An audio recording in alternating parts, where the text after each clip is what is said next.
কক্সবাজারের টেকনাফে কোস্টগার্ড অভিযান চালিয়ে ৩ লক্ষ টাকা মূল্যের ১০ কেজি গাঁজা জব্দ করেছে।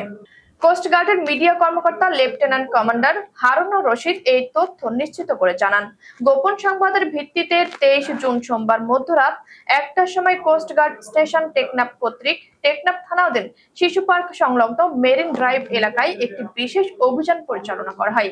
অভিযান চলাকালীন উক্ত এলাকায় একটি মাইক্রোবাসের গতিবিধি সন্দেহজনক মনে হলে কোস্টগার্ড আভিযানিক দল কর্তৃক গাড়িটি থামানো হয়।